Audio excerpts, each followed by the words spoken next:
Paleo, keto, zone, Atkins. There's almost as many diets out there as there are varieties of squash, perhaps more. Well, you can lose weight in many different ways. Are any of these really the optimal diet and lifestyle for your overall health, especially your cardiovascular health? What the self-proclaimed online experts say is frequently very different from what the science says. So tonight, to answer that and other questions, we have on our show Dr. Hooman Yaghoobzadeh, who lectures nationally about how food is medicine and shares that information in his practice to his patients. He'll help us cut through the noise and find out which approach truly is the healthiest and why.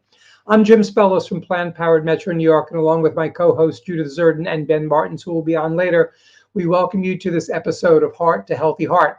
And we'd love to tonight extend a really special welcome to the PPMNY Jumpstart program attendees who recently begun their 21-day program. In fact, they're probably about halfway through at this point to begin a whole food, plant-based lifestyle. They'll be meeting after the program. And in fact, one of our hosts, Ben, is one of the mentors for the program. So Ben, big yay and shout out to you for doing that.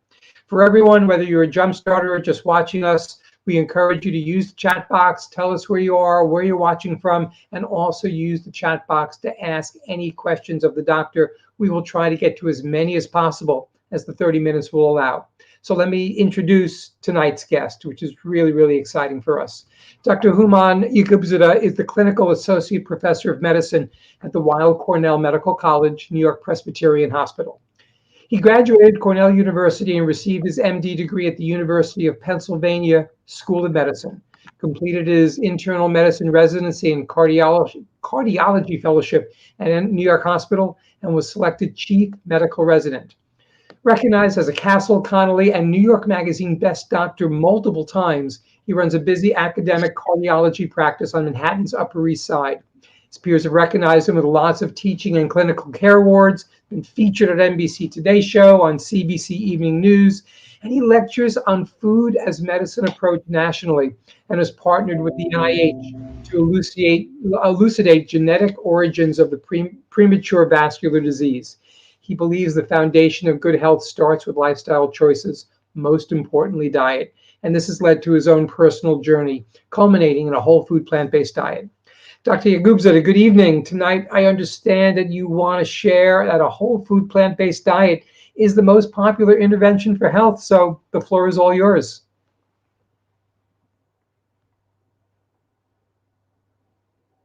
I think we have him frozen right now, so we can let the people who are on right now, he will be hopefully getting the stream back in a second. So Ben, Judy, we're going to bring you back in here. I know one of the things that's really, really exciting is he's going to be talking tonight about his work across his practice, as well as lecturing all over the place. Ben, Judy, what are a couple of the questions that really are of interest to you to find out from him tonight? Yeah, I would like to know about this food for medicine philosophy. That's very interesting. Judith? Well, one of the questions that we're going to ask the doctor is for what advice he would have to give our jump starters and our other participants regarding the benefits of adhering to a whole food plant-based diet, and also what the relationship is between the diet, microbiome, and cardiovascular health, which is right now the microbiome is a real exciting frontier that's being explored. Yeah, it's going to be amazing to hear what he has to say about that. We were also chatting just before the show about the White House Conference on Nutrition. And I know he said he didn't have a chance to really watch much of it, but I know he's obviously paying really, really close attention to this. Yes. So we're in a waiting pattern right now. We've had a couple of technical difficulties. Hopefully Dr. Yaghoobzadeh will be back with us in a couple of seconds. We see a lot of people here from Heart Smarts in New York City, and we want to do a shout out to you and say we really appreciate all the stuff that you're doing to make sure that people with cardiovascular disease have information that really works for them. I mean, from our perspective, Ben, myself, Judith, we've all had cardiovascular issues over the past 5-10 years. And I think I can speak for all of us, and please chime in, gang, that we really didn't get much food as nutrition conversation when we were going through that. Would that be correct, Ben and Judy? Oh yes, oh yes, Absolutely. nothing. Unless perhaps like to be more moderate and to be careful and perhaps no salami, etc. But that was it, not too much. Yeah. Very little focus on diet, as I had my cardiovascular issues and eventually had a heart transplant. Well, and still very little. Here he is. I think All we have the right. doctor back. Can you hear us, Doc? Yes, I changed computers. For some reason, the last laptops, I had to run upstairs to my other office and reset. Worked perfectly. Well, we answered all the questions. We finished the show. So have a great evening. So we're going to turn it over to you for a few minutes to share with us some things about food as medicine and about what you do and why whole food plant-based is so important. Doc, it's all yours. Thanks so much. It's wonderful being here, and I appreciate the invitation. And I'm excited for all of you who are watching, who have started on the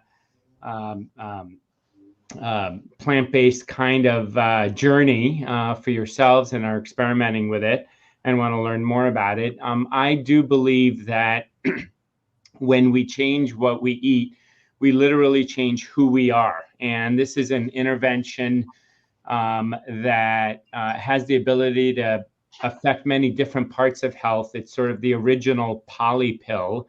You can affect hypertension, diabetes, hypercholesterolemia. What you eat changes your telomere length, how quickly you age. What you eat changes your brain chemistry and how you feel. And then what you eat changes your microbiome, and the microbiome ultimately is an extraordinarily important piece of our biology, our bacteria. And it turns out the genetics of our bacteria are responsible for many different processes in our own bodies. So when we talk about who we are, it's not just our genetics, but the genetics and the epigenetics of the bacteria that live in our gut that then change different enzymatic as well as other pathways in our body. And we can talk more about those specifics. But, from head to toe, if you change what you eat, you will change who you are, even on a genetic level. And if people are interested, we can talk more about that. So it's exciting to be with you. And I didn't prepare a talk. I've given many of these talks. You guys have seen a bunch of these talks. So I thought it would be better to just, get down to answering questions. Absolutely. And while we're waiting for the audience sending in their questions, we have a few to start the show for you. And mine is just very simple. Tell us about your journey to a plant-based lifestyle. Have you been doing this 40, 50 years? Is it relatively new?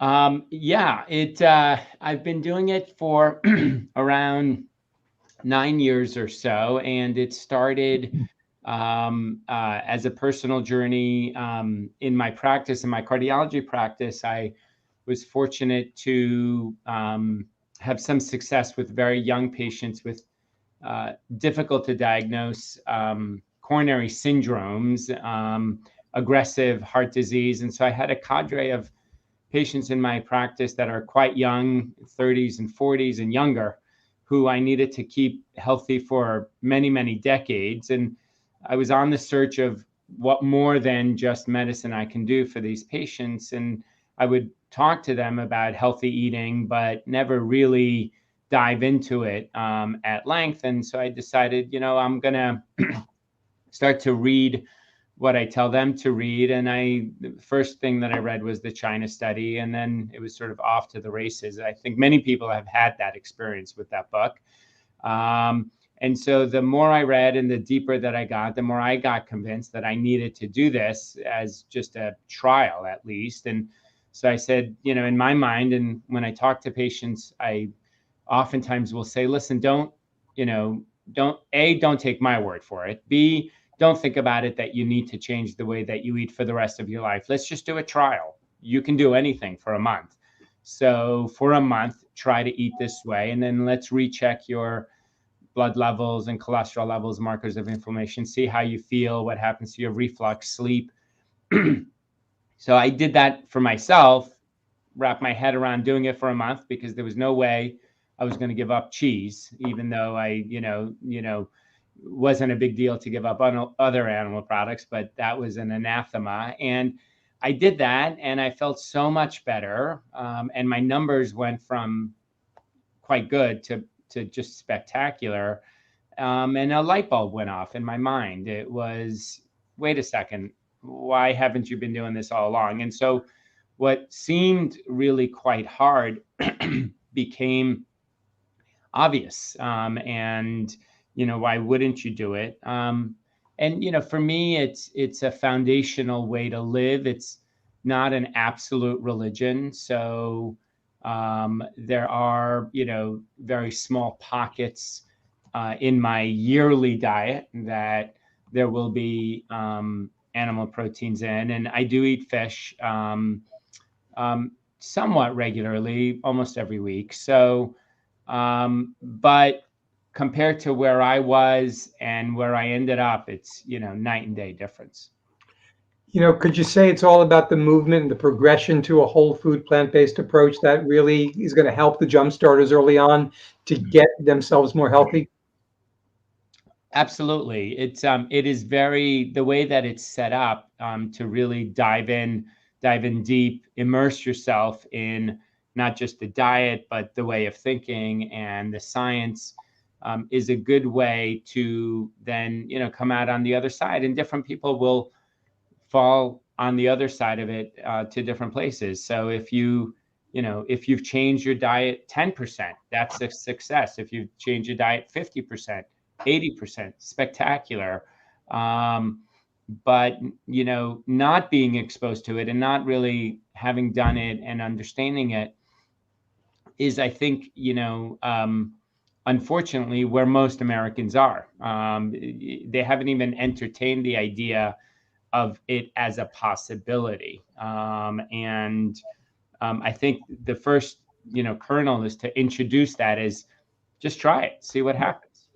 I think we have time later. We might get into the conversation of omega-3s if you don't eat fish. But I know, Judy, you had a question about the cardiovascular benefits. Right. So good evening. So for our audience and for the jump starters in particular, is there anything as a cardiologist that you would want to tell them about the benefits of adhering to a whole food plant-based diet? Absolutely. So from a cardiovascular perspective, a whole food plant-based diet packs a pretty heavy punch. First and foremost, it reduces the amount of saturated fat in your diet. The major source of saturated fat in the diet is animal proteins.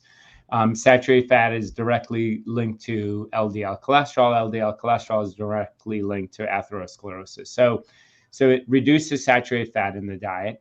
It reduces salt in the diet because most salt is found in either processed foods or animal foods. In fact, the three major sources of salt in the American diet is bread, cheese, and chicken. Especially these days, the way that chickens are sacrificed and infused with saltwater brine to make them weigh more to maximize profits. And so it reduces saturated fat, it reduces salt, it increases fiber in the diet because animal proteins are protein and fat. Plant proteins are protein, fiber, and oftentimes polymonounsaturated fats, sometimes some saturated fats. And so when you move from animal protein to plant protein, the most important thing that you're really doing is you're creating caloric space in your diet to eat more fiber. You can't add fiber to a regular diet because you're going to feel bloated. There are parts of your diet that are going to be low in fiber, and there's a push-pull that happens in the gut and can cause, bloating, which is why people say, oh, I can't eat beans because I get bloated when I eat beans. But yes, but if you transition to a whole food plant-based diet, all that goes away. Fiber then is the prebiotic the food for the probiotic, for the bacteria that live in your gut. And when the gut has lots of fiber, and we can talk more about this later, there's a significant reduction in inflammation. And inflammation is the first domino to fall for all modern day diseases, including cardiovascular disease. So less inflammation, which is very important. We can invariably measure that with high sensitivity C-reactive protein, as well as other inflammatory markers like myeloperoxidase. And I routinely see in patients of mine, when they lower the animal protein in their diet and increase fiber in their diet, their hsCRPs always come down. And so less saturated fat, less salt, most importantly, lower inflammation. And then there are some newer studies and data as far as specific agents, something called TMAO, which we can talk about, and reduction in TMAO and risk of cardiovascular disease along those lines. So I think those are the, some of the main ways that a whole food plant-based diet can reduce vascular disease. We're getting a lot of questions from the audience, but Ben, I know you had a question about TMAO, so it might be a perfect time to ask it. Yeah, please, can you explain the term TMAO and L-carnitine? Sure. So to go through that, it's, I think, a good idea to talk about the story of or I'm going to tell you a story, which is fascinating. It sort of ties into the original point that I said, if you change what you eat, you can genetically change who you are. And we've known for a long time through Framingham studies that cardiovascular mortality is associated with this agent called TMAO. When it was found, we didn't know what TMAO was. It just, was a compound in the blood that in gel electrophoresis can be separated from other compounds.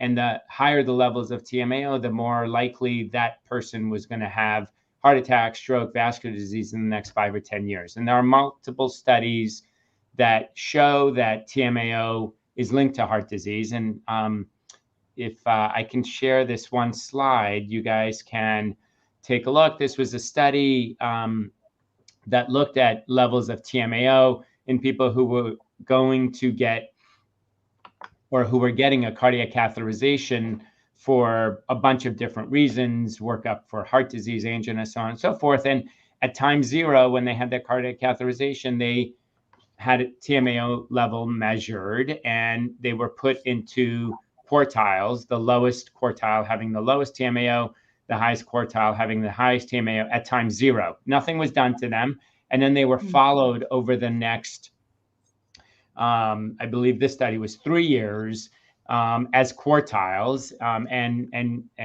the outcomes were naturally what happens to these people. And lo and behold, those who were in the highest quartile TMAO had the most highest incidence of heart attack, and those in the lowest quartile had the lowest incidence. And this is one of many studies that shows a very tight link from TMAO to development of heart disease and events. And TMAO in animals, you can do studies where you raise TMAO levels and you can bring on heart disease and so on and so forth. So then, even before this study came out, the hunt was, well, what is TMAO? Where does it come from? How do you make it? And it turns out that TMAO is made from animal proteins, specifically L-carnitine, which is the amino acid that's uniquely found in meat. That's why it's called L-carnitine. It's also made from choline, which is found in eggs and chicken. TMAO itself is found in fish, specifically deep and cold water fish. It turns out that TMAO itself is an antifreeze. It prevents fish from freezing when they're in very cold waters. So the idea that TMAO, which is linked to these animal proteins, was causing heart disease was interesting. And people said, oh, okay, well, that kind of makes sense. We know that it's not all about LDL, but maybe it's about this other compound. So the really interesting part comes in, and you can share this next slide.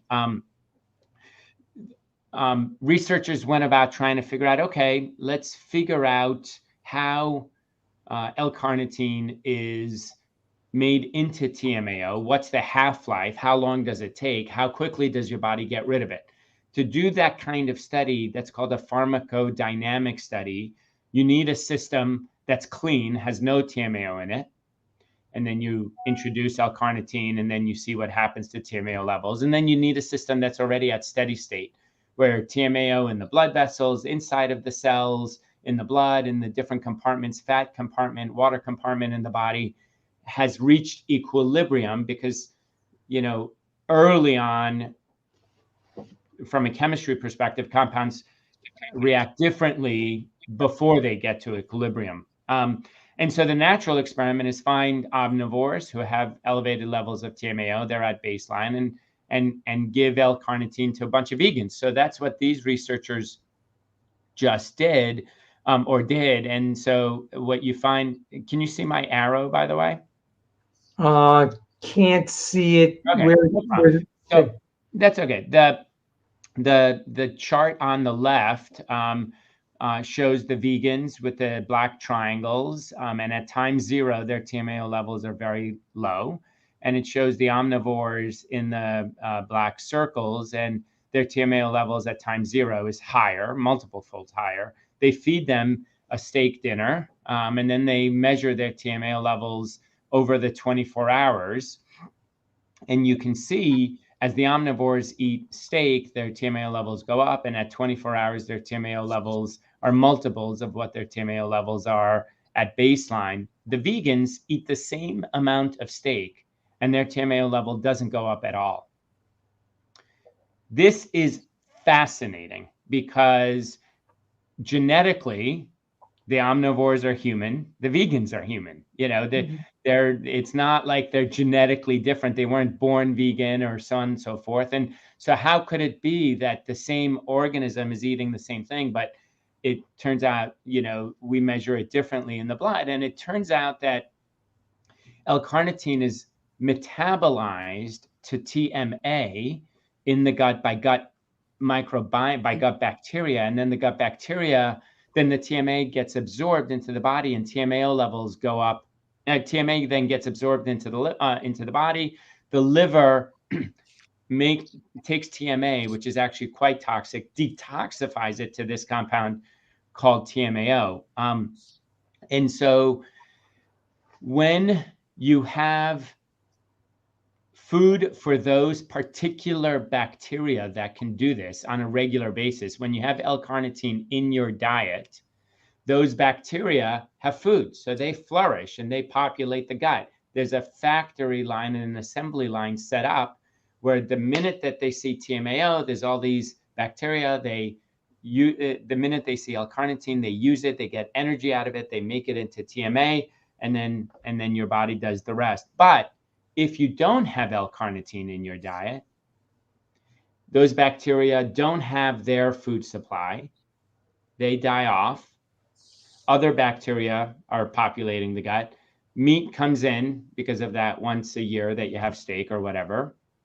And those bacteria are not there to chew it up. So the L-carnitine gets broken down to other non-harmful compounds through the gut microbiome. And so therefore the TMAO levels don't go up. And in fact, if you go back to the slide, if you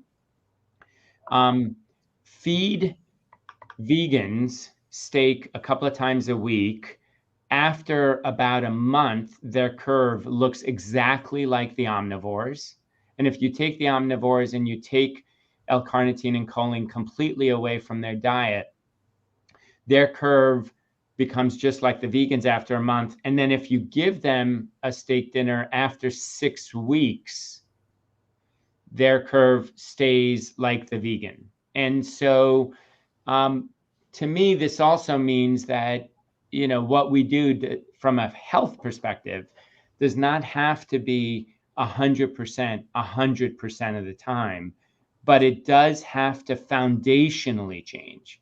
So if you're having, some form of meat once every 2 months, I cannot show you data that that's going to be harmful to you. But if you're having meat once every week or once every 2 weeks, even, I can show you data from TMAO and its effects on your LDL and microbiome and so on and so forth. So to take it one step further, it turns out that this is not the only process where your gut bacteria literally have an effect on measurable metabolites in your system. A third of things that we measure in the blood, HSCRP, serotonin levels that are important for brain function, are dependent on gut bacteria. And so if you think that your genetics are a blueprint as to how you interact with your environment, metabolize foods, and so on and so forth, your gut bacteria genetics are also the blueprint that's part of you. And so when I say when you change what you eat, you genetically change who you are, that's actually scientifically true, because genetically who you are is a composite of who you are and who your microbiome are, that make up the whole sum of the genetics and epigenetics that play into how you interact with your environment and so on and so forth. And it's not just TMAO. That is for many, many metabolites. So we're actually getting close to the end of time, but if you can stay a few extra minutes, since we didn't start perfectly on time. I can take as long as you want. Yeah, for the jump starters, by the way, I know some of you do have to leave at 7 o'clock. I will give you a pass so that if Leanna says you're late there, just say that Jim said it was okay. We're watching Heart to Healthy Heart, and you can stay for a few extra minutes. But I want to do sort of a rapid fire, couple of questions that is coming from the audience. First up, question regarding what to do to bring down Lp(a) in addition to a whole food plant-based SOS diet. Yeah, it's a great question. Most of the studies that I've read about food and lipoprotein(a) don't show much of an effect. Anecdotally, in my practice, after many, many months of a whole food plant-based diet, lipoprotein(a) can come down by about 20% or so. It's mostly genetically determined and is not so dependent on what you're eating. Having said that, if you have an elevated lipoprotein(a), that's physiologically relevant. Not everyone with elevated lipoprotein(a) will develop heart disease, but it definitely is a risk factor, just like LDL cholesterol is. If the lipoprotein(a) is relevant, the most important thing to do is to control all your other risk factors that you have lots of control over, including LDL, which should be down into the 50-60 range, including HSCRP, which should be down less than 1, including average blood sugars, hemoglobin A1C, which definitely should be less than 5.5, if not lower, insulin sensitivity, weight, blood pressure, so on and so forth. There will be drugs that come out that control lipoprotein(a), hopefully in the next 3 to 4 years. The PCSK9 inhibitors that we use to lower LDL cholesterol, those injections that we sometimes give once every 2 weeks, do lower lipoprotein(a) by about 25-30%.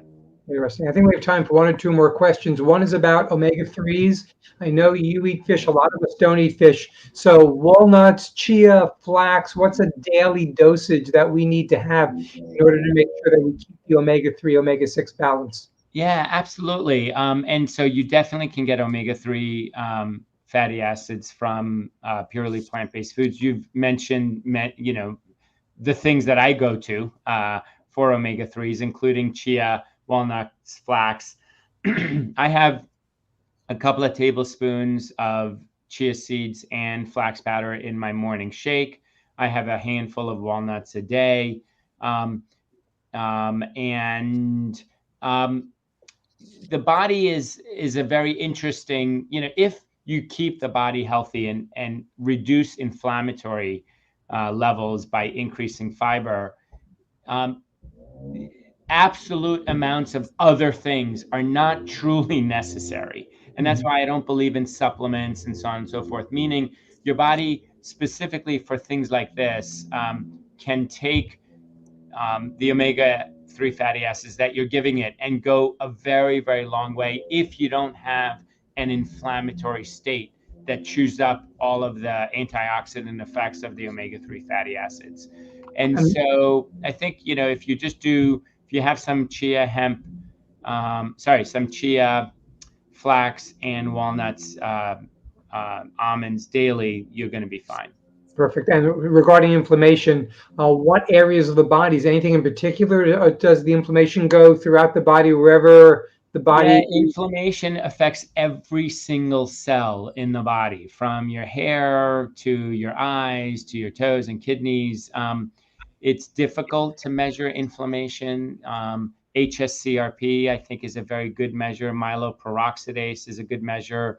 LPPLA2 is another one that's more specific for cardiovascular inflammation. But the HSCRP is a very good one. And really, inflammation is the first domino to fall for most modern day diseases, because we've evolved to be inflammatory organisms.